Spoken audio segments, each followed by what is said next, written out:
Merci d'être là. Nous sommes si heureux de vous avoir ici. Aujourd'hui, je voudrais vous parler de quelque chose que je n'ai jamais vraiment enseigné spécifiquement. C'est quelque chose dont j'ai parlé et j'ai encouragé les gens à faire. Mais je veux vous parler de l'évangélisation personnelle, de comment nous sommes tous appelés à partager l'Évangile avec les gens. Pas besoin d'avoir révérend devant votre nom pour être une personne appelée à parler aux autres de Jésus. Et je pense que les gens peuvent aller d'un extrême à l'autre. Ils peuvent soit être si audacieux qu'ils deviennent près d'être odieux et d'essayer de juste faire que tout le monde qu'ils voient aime Jésus. Et là, je pense que nous devons nous rappeler que vous ne pouvez pas faire manger quelqu'un qui n'a pas faim. Amen. Et j'ai remarqué dans les évangiles que Jésus n'est jamais allé supplier les gens pour qu'ils le laissent les aider. Il aidait toujours les gens qui voulaient être aidés. Et alors je pense que nous pouvons aller de cet extrême à ne juste pas être sensibles du tout concernant à qui nous parlons ou comment nous leur parlons, ou même jusqu'à être vraiment juste effrayés de partager notre foi avec quiconque. Je crois aussi que Dieu nous donne des dons différents. Je crois vraiment que c'est applicable dans l'évangélisation, tout comme dans les autres dons que nous avons. Par exemple, certaines personnes sont probablement très ointes pour aller dans la rue et prêcher. Vous savez, je ne le suis pas. Je pense que beaucoup de gens peuvent juste approcher n'importe qui et leur parler de Jésus.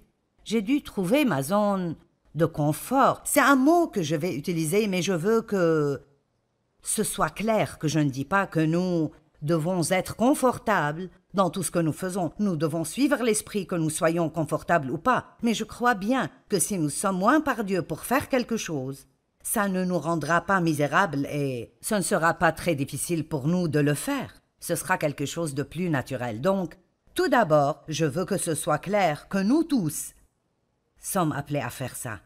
Chaque chrétien a une responsabilité biblique qu'il doit désirer de travailler avec le Saint-Esprit pour diriger d'autres personnes vers une relation avec Jésus-Christ. Et il y a des passages magnifiques, 2 Corinthiens 5, 18. Mais tout cela est l'œuvre de Dieu, qui, à travers Jésus-Christ, nous a réconciliés avec lui. Donc Dieu a utilisé Jésus pour nous réconcilier avec lui-même. J'aime ce que la Bible amplifiée dit, il nous a amenés dans l'harmonie avec lui. Il y a tellement de gens dans le monde qui n'ont pas l'harmonie avec Dieu. Ils n'ont pas d'accord avec Dieu. Et nous voulons essayer de les aider si c'est possible. Et puis il nous a donné à nous le ministère de la réconciliation. Faites attention parce que ce sera important pour cet enseignement, pour que par nos paroles et nos actes, nous amenions d'autres personnes dans l'harmonie avec lui. Donc je pense que les deux doivent travailler ensemble. Je pense que dire aux gens est important, mais je pense que montrer aux gens est important. Vous pouvez être la personne la plus gentille sur terre, mais si vous n'êtes pas comme ça parce que Christ travaille dans votre vie, alors ça ne guidera toujours pas cette personne à Jésus. Ils penseront que vous êtes bon, mais ça ne les mènera pas au Seigneur. De la même manière, vous pouvez être assez audacieux pour parler à tout le monde à propos de l'Évangile et de ce que Jésus a fait pour vous et comment ils doivent le recevoir, mais si vous n'avez pas de bonnes actions dans votre vie pour renforcer cela, ça devient presque vraiment pire que si vous n'aviez rien dit du tout. Je pense que l'un des plus grands problèmes que nous avons dans la société aujourd'hui est que les chrétiens, dans plusieurs cas, ne vont pas dans le monde pour montrer le fruit de l'esprit et agir d'après ce qu'ils disent, qu'ils croient. Et alors, je pense que Dieu a planté ces gens maintenant absolument partout. Je crois que dans toute usine, dans tout centre d'achat, dans tout bureau, dans toute école, Je crois qu'il y a des croyants plantés dans tous ces endroits. J'ai senti que Dieu m'a vraiment montré ça. J'ai mon peuple partout, mais ils doivent allumer les lumières. Et alors, nous ne voulons pas être audacieux devant nos amis chrétiens, et puis quand nous sortons avec tous les autres, devenir comme tout le reste du monde. Donc, dans le verset 20, 2 Corinthiens 5, 20, nous sommes les ambassadeurs de Christ. Dieu adresse par nous sa parole. N'aimez-vous pas cela? En tant que représentant personnel de Christ, vous êtes un représentant personnel de Jésus-Christ. Et Dieu veut utiliser chacun d'entre nous, chaque jour, pour essayer d'amener quelqu'un d'autre dans une relation avec lui. Et je pense que cela peut être fait de plusieurs différentes façons. Donc, nous vous supplions au nom de Christ de vous accrocher à cette faveur divine et d'être réconciliés avec Dieu. Romains 1, 16, car je n'ai pas honte de l'Évangile. C'est la puissance de Dieu par laquelle il sauve tous ceux qui croient. Donc, je voulais établir cette fondation que nous sommes tous appelés à prendre part dans le fait d'amener des gens à Jésus-Christ, chacun d'entre nous, sans oublier aucun croyant. Nous avons tous le ministère. Il y a 2 ministères que tout croyant a, l'intercession et la réconciliation. Vous avez tous un ministère. Mais nous voulons le faire comme il faut. Nous ne voulons pas avoir honte, mais nous ne voulons pas non plus juste matraquer les gens constamment avec nos Bibles et essayer de forcer Jésus sur eux, parce que cela ne marche pas toujours très bien non plus. Donc, Jésus a dit qu'il ferait de nous des pêcheurs d'hommes. Donc, juste une pensée intéressante ici. Comme toutes sortes de poissons dans l'océan, les rivières et les mers, ils ont tous besoin d'appâts différents si vous allez les attraper. Et je pense que c'est comme cela qu'est le monde. La même chose ne marche pas pour tout le monde. Et alors nous pouvons aller apprendre un tas de principes d'évangélisation, et chacun d'eux est peut-être bon, et chacun d'eux a peut-être sa propre place. Mais si vous essayez la mauvaise chose sur la mauvaise personne, ça éloignera cette personne peut-être plus au lieu de la rapprocher de Dieu. Donc nous ne voulons pas juste sentir que nous avons cette obligation que nous devons remplir, et alors nous faisons juste ces choses sans être sensibles à comment Dieu veut que nous procédions. De plus, certains poissons ne mordent que dans certaines saisons. J'ai pensé que c'était intéressant, parce que nous essayons peut-être de conduire quelqu'un vers Christ, un ami ou un étranger ou quoi qu'il en soit, et ce n'est peut-être pas la bonne saison pour eux. Maintenant vous dites, toute saison n'est-elle pas bonne pour que les gens reçoivent Christ? Ce que je veux dire par cela est que la personne doit être à un certain point dans sa vie. Ils doivent soit être assez désespérés pour être prêts pour un changement, ou ils doivent avoir été dans une situation où Dieu a préparé leur cœur. Ils n'ont même pas besoin d'avoir des problèmes désespérants. Je me souviens qu'une dame m'a dit une fois « J'ai eu une vie magnifique », mais elle a dit « Je n'avais juste pas de paix ». Il n'y avait rien en particulier qui me dérangeait, je n'avais juste vraiment pas la paix, et c'est cela qui m'a mené à chercher une relation avec Dieu. Eh bien, il y a des millions de personnes qui sont comme ça. Ils n'ont pas la paix, ils ne sont pas heureux, et je pense que l'une des choses que les chrétiens peuvent faire, tout chrétien peut faire cela, ceux qui nous regardent et chacun d'entre nous ici, si nous décidions juste chaque jour de sortir dans le monde et d'être heureux et en paix. Juste être heureux et en paix. C'est une nouvelle mission. Sortez dans le monde et spécialement allez au travail heureux et en paix, parce que le monde n'est pas comme ça. Ils ne sont pas heureux, ils ne sont pas en paix, et alors nous sommes dans le monde mais pas du monde. Et je pense que l'une des choses qui captureront l'attention des gens est que si vous êtes toujours en paix, quoi qu'il arrive, et si vous êtes heureux, je ne parle pas d'être stupidement content, mais si vous avez une joie consistante, les gens commenceront à se demander, eh bien, qu'est-ce qu'il a que je n'ai pas? Et qu'est-ce qui est si différent en toi? Et si nous sortons juste dans le monde et nous les faisons en quelque sorte avoir faim, nous sommes supposés être le sel et la lumière. Donc si nos vies font que les gens aient faim, vous m'avez déjà entendu dire ceci, mais je n'ai jamais eu de paix dans ma vie. J'ai grandi dans une maison de tension, de cris, de disputes et de colère tout le temps. Et vraiment, honnêtement, je ne savais pas ce que la paix était. je ne savais vraiment pas ce que c'était d'avoir la paix. Eh bien, quand j'ai épousé Dave, il est juste le sommet de la paix. Et pendant un temps, ça me dérangeait presque, parce que je pensais, tu dois t'énerver à cause de ces problèmes que nous avons. Et il ne faisait pas cela. Mais après un certain temps, j'ai voulu ce qu'il avait. J'ai pensé, s'il peut avoir cela, alors je peux l'avoir aussi. Donc chaque personne qui nous regarde aujourd'hui, je vous demande de sortir dans le monde, d'être heureux, d'être en paix. Et puis quand les gens vous demandent, comment peux-tu être si heureux quoi qu'il arrive? Comment peux-tu avoir tellement de paix? Pourquoi n'as-tu pas peur de ce qui arrive dans le monde? Puis vous avez l'opportunité de dire, vous savez, j'étais comme cela. Je pense que c'est toujours bon de dire aux gens, j'étais comme ça. Ne faites pas penser aux gens que vous êtes parfaits et que vous n'avez aucun problème. J'étais comme cela, j'avais beaucoup de peur dans ma vie. Je m'inquiétais tout le temps, j'étais énervée tout le temps. Mais après, j'ai rencontré Jésus-Christ et j'ai découvert qu'il était ma paix et que mon espérance était en lui. Et pour être honnête, vous ne devez même pas dire plus que cela. Et si la personne est intéressée, elle vous posera une autre question. Et elle ne vous le demandera peut-être pas alors, ce sera peut-être plus tard, mais elle vous demandera. Maintenant, je veux dire quelque chose que mon gendre m'a dit et j'ai pensé que c'était bon. Il a dit, il est un pêcheur, et il a dit, j'essaye d'amener mes enfants à la pêche avec moi, mais ils ne veulent pas aller pêcher, ils veulent aller attraper.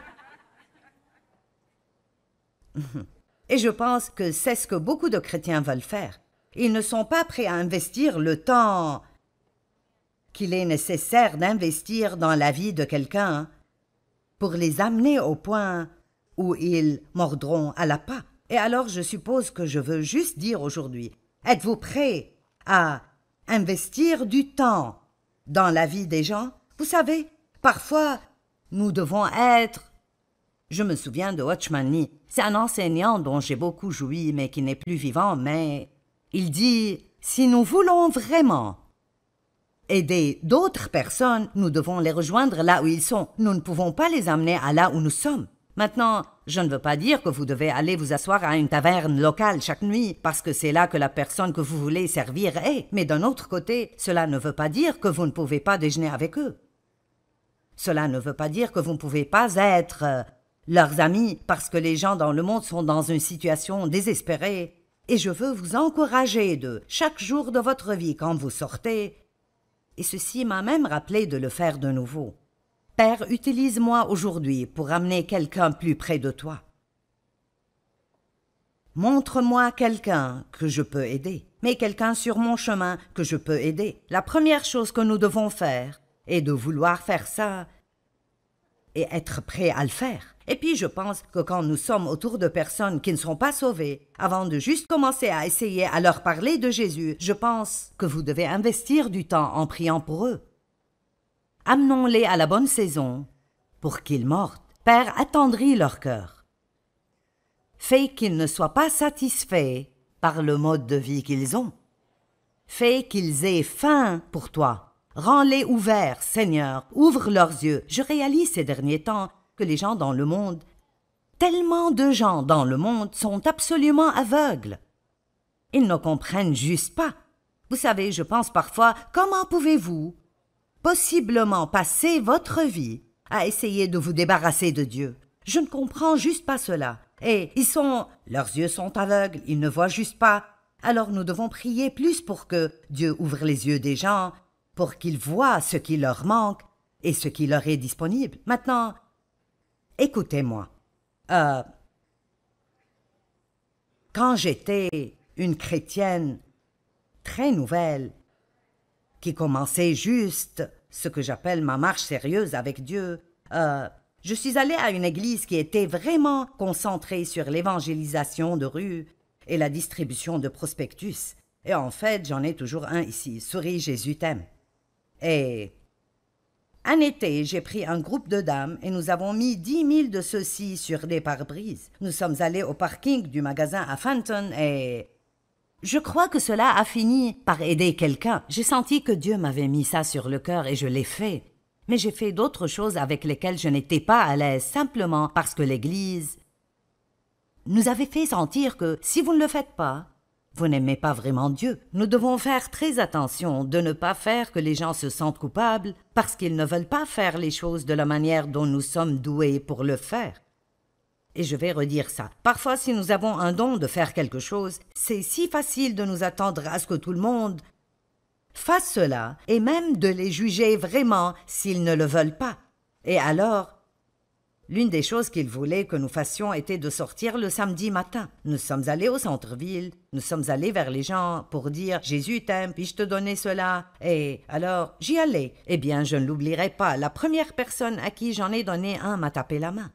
Donc, je vais juste être honnête, je ne suis pas à l'aise, personnellement, avec ce genre d'évangélisation personnelle. Maintenant, j'ai pensé, est-ce une bonne chose à dire ou à ne pas dire à la télé? Mais je pense que c'est bon parce que je sens que nous devons réaliser que Dieu veut nous utiliser tous, mais il nous utilise de différentes façons parce qu'il y a toutes sortes de personnes différentes dans le monde qui répondront à différentes sortes d'appâts, et si tout le monde péchait avec le même genre d'appât, alors il y aura beaucoup de poissons qui ne seront jamais attrapés. Donc nous devons être très sensibles à comment Dieu peut-il m'utiliser. Je suis arrivée au point, et je vous dirai la vérité, c'était il y a 37 ans, mais je suis arrivée au point où il nous poussait tellement pour s'assurer que tout le monde que nous rencontrions, nous leur parlions de Jésus, et je ne voulais même plus sortir de la maison, parce que rien de cela n'était guidé par l'esprit. J'étais motivée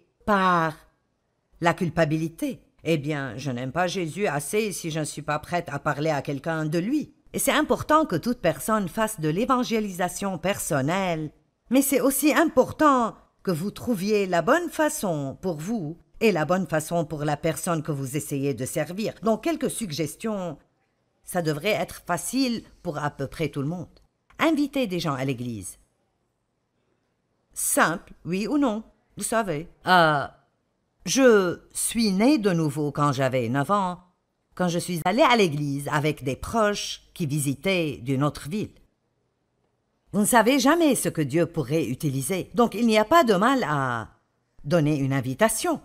Si vous êtes dans un petit groupe d'études bibliques, invitez les gens à y aller. Vous savez, c'est une atmosphère où les gens peuvent être à l'aise. Si vous venez à ma conférence, invitez quelqu'un à venir. Et je dis cela aux gens et ils rient toujours, mais c'est vrai, offrez de les inviter à dîner. Les gens feraient presque n'importe quoi si vous les nourrissez. Alors prenez-les à un bon endroit et puis dites que vous allez à cette conférence. Et vous voyez, vous ne savez jamais. Vous pensez, qu'est-ce qu'ils penseront? Joyce est plutôt forte.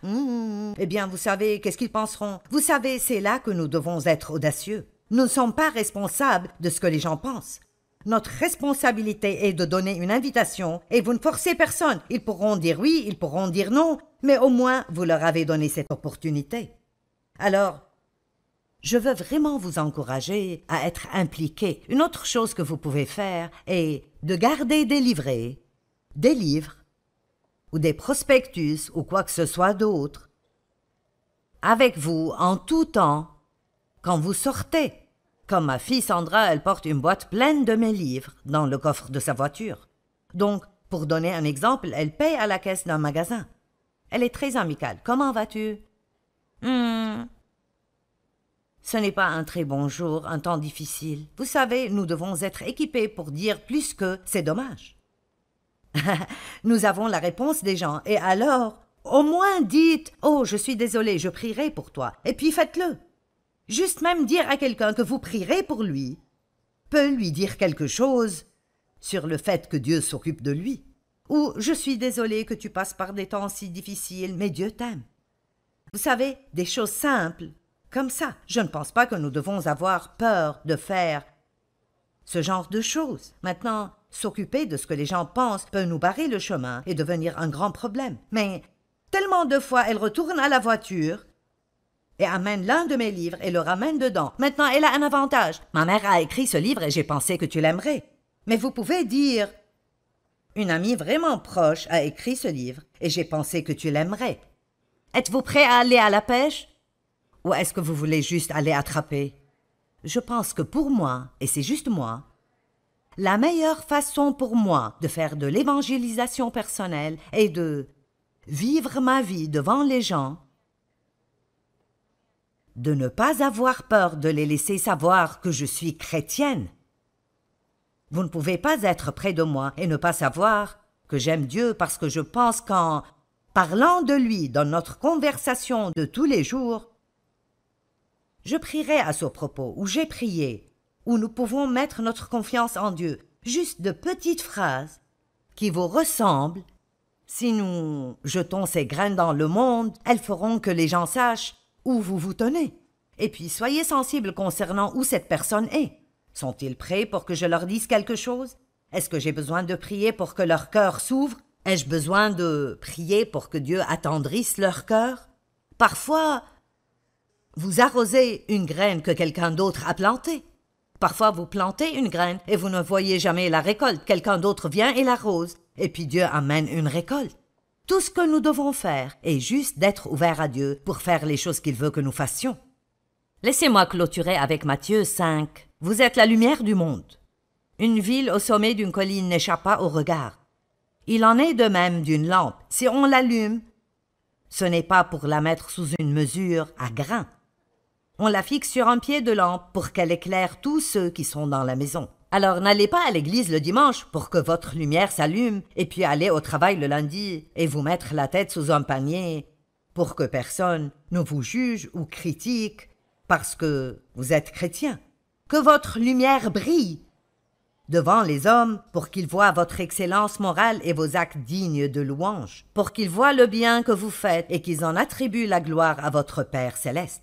Je dis cela tout le temps, mais l'une des meilleures façons de servir un pécheur est de faire quelque chose pour lui quand il a un besoin, spécialement si c'est quelqu'un qui a peut-être été méchant envers vous ou qui vous a critiqué ou jugé. Maintenant, je veux dire ceci dans ce message aussi, vous savez. L'une des choses dont nous pouvons être très coupables en tant que chrétiens est de nous entourer de chrétiens. Parce que c'est plus confortable pour nous et nous ne nous mettons pas dans une position où nous pouvons servir des non-croyants parce que franchement, il n'y en a pas tellement dans nos vies. C'est facile d'avoir juste notre petite culture chrétienne avec notre petite langue chrétienne et nos livres chrétiens et nos CD chrétiens et nos amis chrétiens et notre musique chrétienne sans jamais sortir de ce domaine. Pasteur Mike m'a dit quelque chose un jour que j'aime vraiment. Il s'exerce régulièrement et j'ai dit « Pourquoi tu ne t'entraînes pas à la maison ?»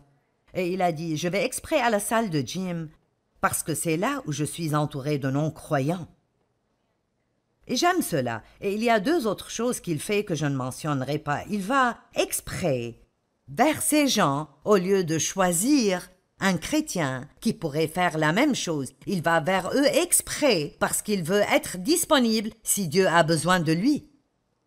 Amen.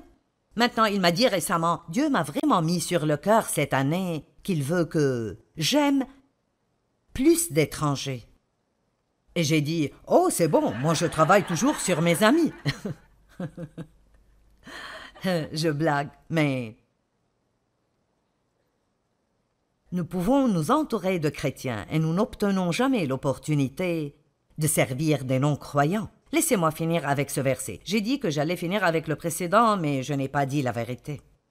Matthieu 9,10. Un jour, Jésus était à table chez Matthieu.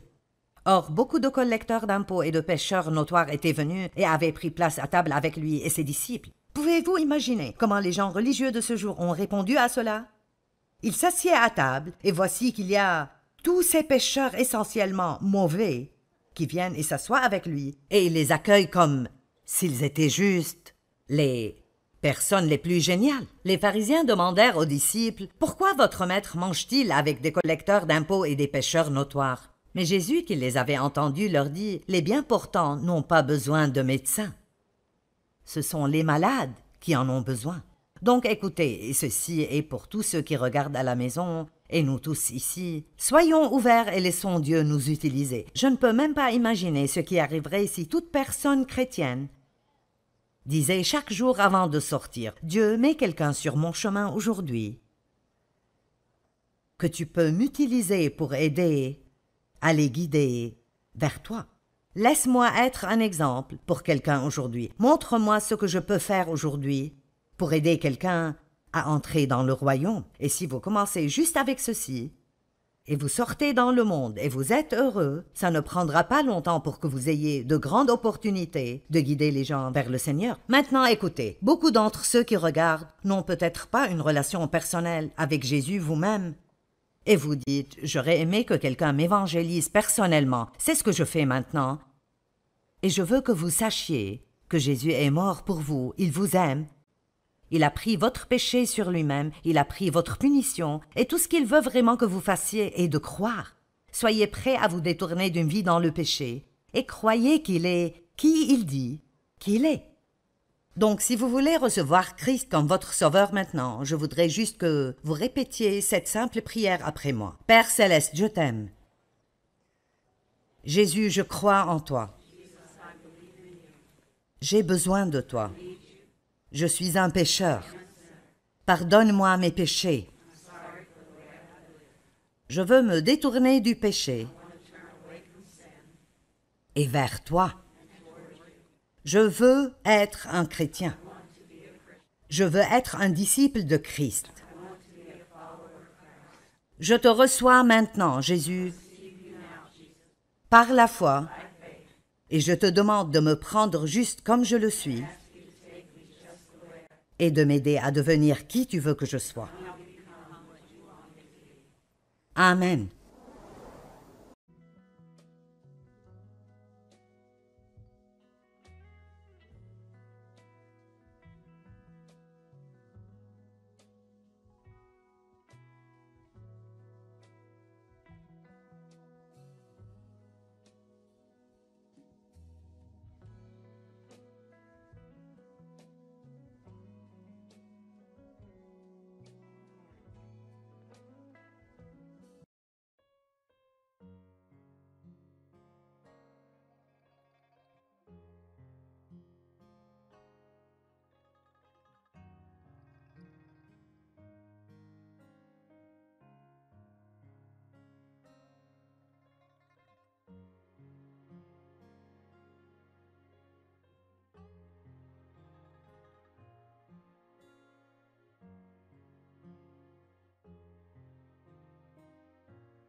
Il a pris votre péché sur lui-même, il a pris votre punition, et tout ce qu'il veut vraiment que vous fassiez est de croire.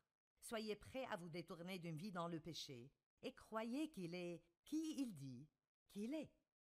Donc, si vous voulez recevoir Christ comme votre sauveur maintenant, je voudrais juste que vous répétiez cette simple prière après moi. Père céleste, je t'aime. Jésus, je crois en toi. J'ai besoin de toi. Je suis un pécheur. Pardonne-moi mes péchés.